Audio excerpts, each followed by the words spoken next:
సార్వత్రిక ఎన్నికల సమరం ఆఖరి ఘట్టానికి చేరుకుంది. 6వ దశ పోలింగ్ ప్రారంభమైంది.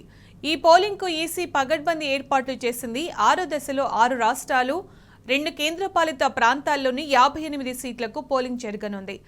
ఢిల్లీ, హర్యానా, బీహార్, జమ్మూ కాశ్మీర్, యూపీ పార్లమెంట్ ఎన్నికలతో పాటు ఒడిశాలో 3వ విడత అసెంబ్లీ ఎన్నికలు జరగనున్నాయి. ఈసారి బరిలో హర్యానా మాజీ సీఎం ఖట్టర్, మేనకా గాంధీ, మెహబూబా ముఫ్తీ లాంటి హేమీలున్నారు. కాగా చివరిదైన 7వ దశ పోలింగ్ జూన్ 1న జరగనుండగా మొత్తం 57 స్థానాల్లో ఎన్నికలు నిర్వహించనుంది ఈసీ.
సార్వత్రిక ఎన్నికల సమరం ఆఖరి ఘట్టానికి చేరుకుంది. 6వ దశ పోలింగ్ ప్రారంభమైంది. ఈ పోలింగ్కు ఈసీ పగడ్బందీ ఏర్పాట్లు చేసింది.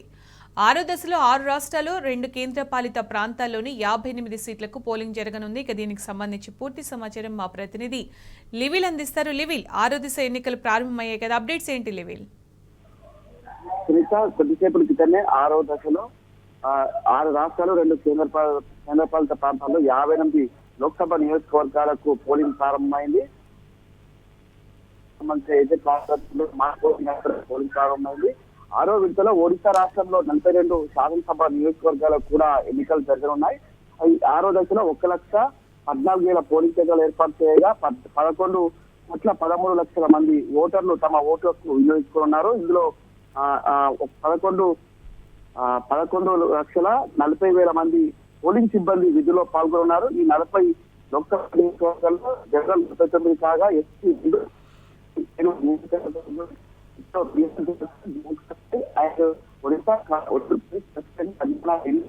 రాష్ట్రాల్లో ప్రత్యేకంగా ఎన్నికలు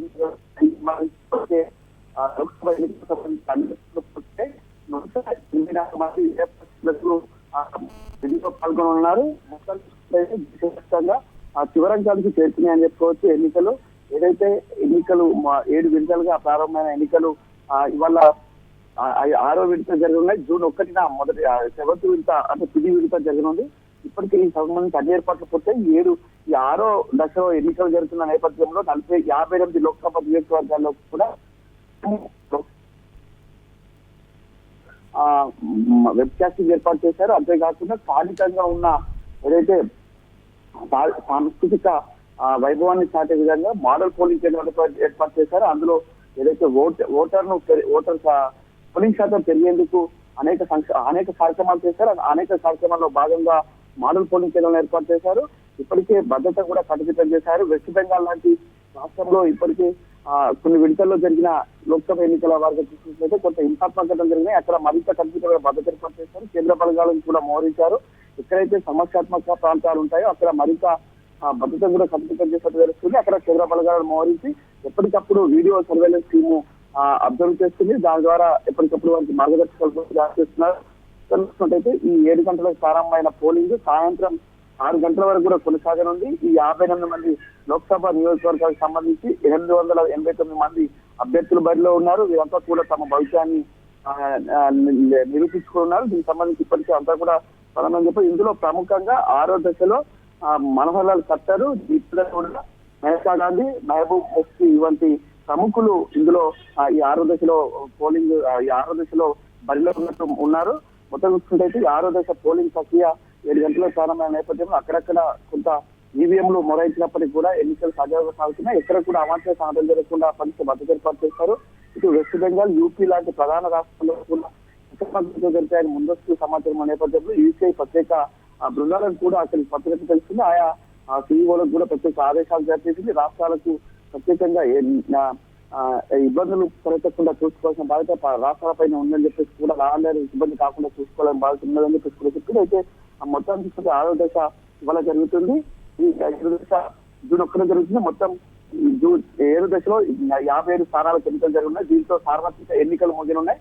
జూన్ 4న ఫలితాలు వెలువడుతున్నాయి. ఇంకా రైట్ లివిల్, థ్యాంక్ యూ.